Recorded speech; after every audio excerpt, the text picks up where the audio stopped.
नमस्कार आप सभी को। यह वीडियो नूह मेवात में पीआरटी और टीजीटी की जो भर्तियां की जा रही है एनजीओज के द्वारा, उसके रिगार्डिंग है। ये पीआरटी और टीजीटी की भर्तियां कुछ एनजीओज मिलकर करवा रहे हैं, एचएसएससी नहीं करवा रहा है। शिक्षा विभाग का इनसे कुछ लेना देना नहीं है। सबसे पहले तो यही कितनी दयनीय स्थिति हो गई है हमारे हरियाणा प्रदेश की कि यहाँ शिक्षक एनजीओज द्वारा लगवाए जा रहे हैं और इस भर्ती के ऊपर पंजाब व हरियाणा हाईकोर्ट में स्टे भी है।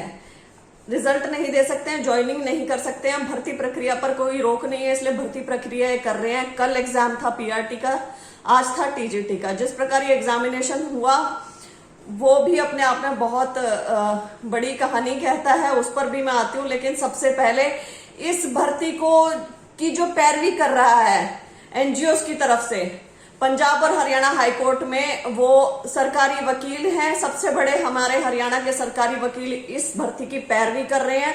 तो इसका मतलब हरियाणा सरकार स्वयं चाहती है कि एनजीओ द्वारा ये भर्ती हो। हरियाणा सरकार यदि एक जिले में ऐसे चाह रही है तो हम सोच सकते हैं कि बाकी जिलों में भी यह प्रक्रिया दोहराई जा सकती है, एनजीओ द्वारा भर्तियां की जा सकती हैं इन फ्यूचर।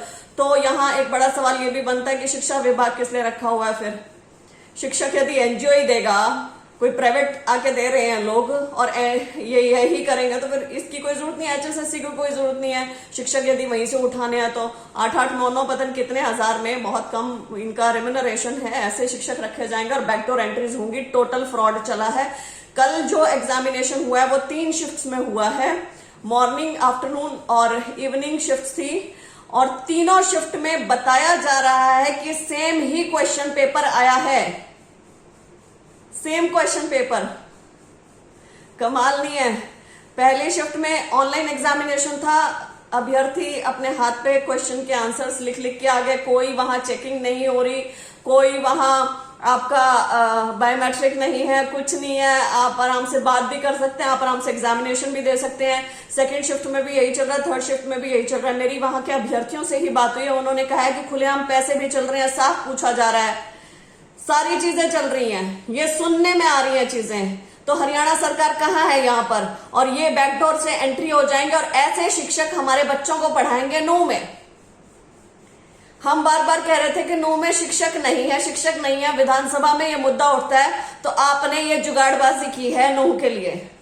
ये जुगाड़बाजियां और जिलों में भी हो सकती हैं, लेकिन यहां आवाज उठाना क्यों बहुत बेहद जरूरी हो गया, बहुत जरूरी हो गया और सबको उठानी चाहिए। वो इसलिए ताकि यही चीजें और जिलों में ना दोहराई जाएं। लेकिन जिस प्रकार ये भर्ती प्रक्रिया कर रहे हैं, ये इतने कैजुअल हैं, कितने केयरलेस हैं, इन्हें कुछ फर्क ही नहीं पड़ रहा है, ऐसे ही इन्होंने एग्जाम लिया है।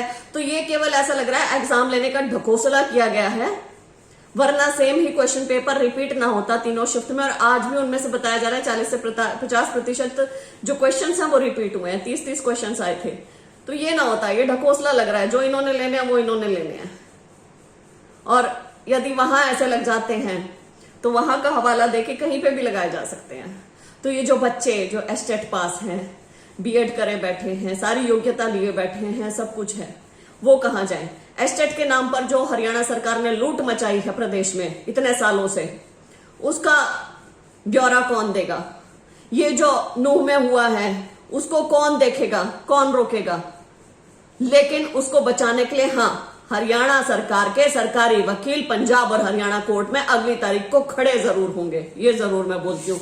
तो यहाँ हरियाणा प्रदेश देखे कि हरियाणा सरकार की कथनी क्या है और करनी क्या है और प्राथमिकताएं क्या हैं, भाषण क्या है और कर क्या रहे हैं एक्चुअल में धरातल पर। बहुत बहुत धन्यवाद।